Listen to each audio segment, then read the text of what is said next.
What's up mga kapakpak? For today's vlog ay pupunta nga pala kami maghahalo. Nilakad na lang namin dahil malapit lang dito sa amin. At syempre sabi ko sa kanila ngiti sila para maganda sila sa vlog ko.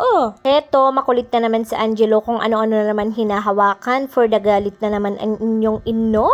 At syempre for the go na nga kami dito sa Pink House. Ito nga pala sa may Martinez family or diva. Dyan lang po kami pupunta at dito kami maghahalo. Pagpasok ka namin ay syempre dumiretso na nga tong tatlo dito sa may duyan. At syempre habang naghihintay kami ng order for the video, okay muna kaming tatlo dito kaso hindi kumanta yung isa.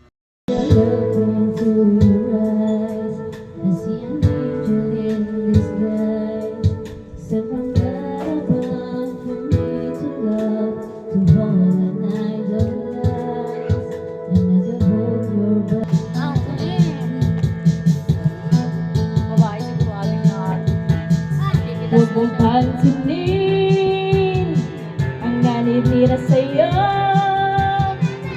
Basta't alam mo lang tama ginagawa mo. Huwag mong isipin, huwag mong dibdibin. Kung papatulan mo, lalo ka lang aasarin.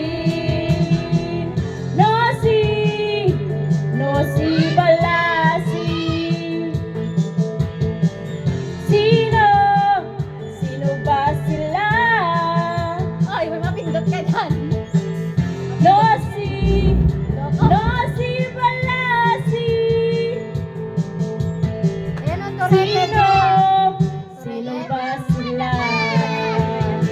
Then dito, nakarami na nga kami ng kanta kaso hindi matapos-tapos ang kanta namin. At syempre, malapit na din ang aming order. O diba, napaka-enjoy talaga mag-order dito. At saka heto na po ang aming halo-halo. O diba, overload na overload. Napakasarap talaga, promises. Grabe, napaka-solid talaga ng ingredients niya. May ice cream, may leche flan, then may stick o. Hala, Diyos ko, ang dami. Tapos free pa itong video, okay. Hala kayo, kaya arat na kayo dito sa may UP Main. Dito lang sa may Pink House. Makikita nyo naman yung Family Martinez. Sobrang dami ng kanyang ingredients. Nako, hindi ko naubos yung sa akin, kaya tinake out ko na lang. O diba, napakalaki ng katawan ko kaso hindi ko naubos. Dito nga pala kami naghalo-halo guys sa Martinez Resident, tapat lang po ng highway. Then dito sa may Pink House. Then pauwi na kami guys. Hanggang dito na lang po ang aking mini vlog. Salamat po sa panonood. Please support Pakpak. Bye!